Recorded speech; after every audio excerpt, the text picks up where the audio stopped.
ایک گھنے جنگل میں بہت سارے جانور بستے تھے۔ اس جنگل میں ایک چلاک کوا بھی رہتا تھا، وہیں ایک ذہین خرگوش بھی۔ کوا درخت پر اپنا گھونسلہ بنا کر رہتا اور خرگوش زمین کے اندر ایک بل میں رہتا۔ اگرچہ وہ دونوں ایک دوسرے سے مختلف تھے، لیکن ان کے دل ایک جیسے تھے، نرم، ہمدرد اور دوستوں سے محبت کرنے والے۔ شروع میں ان دونوں کی کبھی ملاقات نہیں ہوئی تھی۔ ایک دن گرمیوں کی دوپہر میں جب سورج آسمان پر قہر برسا رہا تھا، کوا پانی کی تلاش میں اڑتا ہوا ایک تالاب کے قریب پہنچا۔ وہاں اس نے دیکھا ایک خرگوش درخت کے سائے میں بیٹھا گاجر کھا رہا ہے۔ کوا پیاسا تھا، لیکن پانی تک جانے کا راستہ زمین پر تھا، جہاں وہ شہر کے خوف سے نیچے نہیں آ رہا تھا۔ خرگوش نے اس کی پریشانی بانپ لی۔ وہ سمجھ گیا کہ کوا پیاسا ہے۔ اس نے پانی کی سطح پر ایک لکڑی رکھ دی تاکہ کوا اس پر بیٹھ کر آسانی سے پانی پی سکے۔ کوا حیران ہوا اور خوش بھی۔ اس نے پہلی بار کسی خرگوش کو اتنا سمجھدار اور مددگار پایا۔ کوا نیچے آیا، پانی پیا اور شکریہ ادا کیا۔ اس نے خرگوش سے کہا، تم نے میری مدد کی، میں تمہارا احسان مند ہوں۔ کیا ہم دوست بن سکتے ہیں؟ خرگوش مسکرایا اور بولا، دوستی کبھی بھی ذات یا شکل سے نہیں ہوتی، بلکہ دل سے ہوتی ہے۔ ہم یقیناً دوست بن سکتے ہیں۔ یوں ان دونوں کے درمیان ایک سچی اور مضبوط دوستی بن گئی۔ دن بدن ان کی دوستی گہری ہوتی گئی۔ کوا صبح اٹھ کر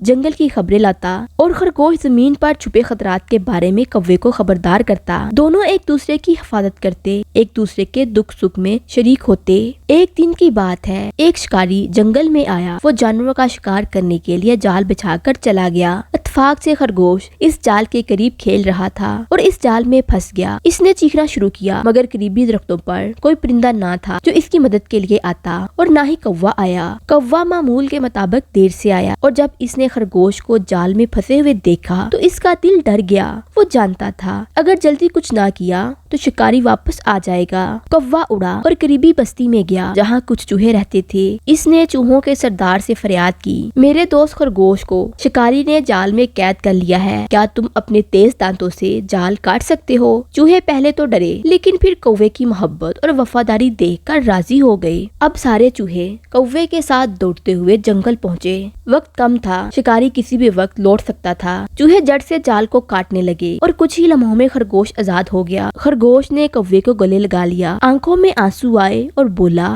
آج تم نے میری جان بچائی۔ سچی دوستی کی یہی پہچان ہے۔ کوا مسکرایا، دوستی صرف اچھے وقت کے لیے نہیں ہوتی، مشکل وقت میں ساتھ دینا یہی اصل دوستی ہے۔ تبھی شکاری واپس آیا، مگر تب تک جال خالی تھا۔ وہ غصے سے چیخا، مگر جنگل میں اس کی آواز گونج کر رہ گئی۔ اس دن کے بعد جنگل میں سب جانور کوا اور خرگوش کی دوستی کے فین ہو گئے، مطلب کہ ان دونوں کی دوستی کی مثالیں دینے لگے۔